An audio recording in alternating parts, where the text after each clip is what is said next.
يا ملهم আসসালামু আলাইকুম ওয়া রাহমাতুল্লাহি ওয়া বারাকাতুহু। যে ব্যক্তি আগে সালাম দেয় সে নিরহংকার, আর যে সালামের জবাব দেয় আল্লাহ সুবহানাহু ওয়া তাআলা উভয়ের প্রতি শান্তি বর্ষণ করে। হাদিসে আছে, কেউ যদি দিনে 40 জন ব্যক্তিকে সালাম দেয় ওই দিন তার জন্য জান্নাত ওয়াজিব হয়ে যায়, সে যদি মৃত্যুবরণ করে। তাই আমরা বেশি থেকে বেশি একে অপরকে সালাম আদান প্রদান করব। যে সালাম দেয় সে নিশ্চয়ই নিরহংকার। চিরন্ত উপদেশ হযরত ওমর রাদিয়াল্লাহু তাআলা। এক ব্যক্তি হযরত ওমর রাদিয়াল্লাহু তাআলার বাসায় আসলেন ওনার স্ত্রীর অভিযোগ জানাতে। ওই লোক হযরত ওমর রাদিয়াল্লাহু তাআলার বাসায় এসে দেখলেন হযরত ওমর রাদিয়াল্লাহু তাআলার স্ত্রী হযরত ওমর রাদিয়াল্লাহু তাআলার প্রতি রাগ ঝাড়তেছেন ও অভিযোগ করতেছেন। হযরত ওমর রাদিয়াল্লাহু তাআলা তা চুপ করে শুনতেছেন। ওই ব্যক্তি থেকে তা হতভম্ব হয়ে গেল ও চলে যেতে শুরু করলেন।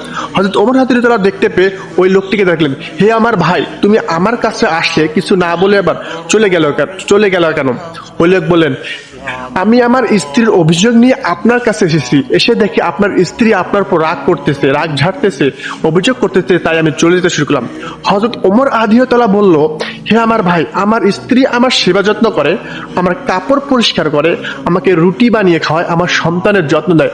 এত উপকারের ভিড়ে আমি কি তার একটু রাগ সহ্য করতে পারবো না? এই হাদিসটি থেকে হযরত ওমর রাদিয়াল্লাহু তাআলা বুঝাতে চাইলেন যে ধৈর্যের মাধ্যমেই দুনিয়াবী জীবনে জান্নাতি ঘর গড়া সম্ভব। ধৈর্যের মাধ্যমেই এই হাদিসটি থেকে হযরত ওমর রাদিয়াল্লাহু তাআলা এটাই বুঝেছেন।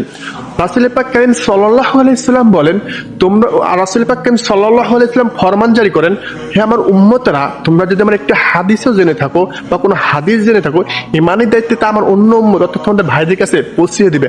আল্লাহ সুবহানাহু ওয়া তাআলা তোমাদের প্রতি রহম করবে। তো আমরা এই হাদিসটি বেশি থেকে বেশি সবারই মাঝে শেয়ার করে পৌঁছে দেবো, হাদিসটি তাদেরকে জানিয়ে দেবো। আল্লাহ সুবহানাহু ওয়া তাআলা আপনাকে আমাকে রাসূল পাক কারীম সাল্লাল্লাহু আলাইহি সাল্লামের আদর্শ উম্মত হওয়ার তৌফিক দান করুক। আমিন।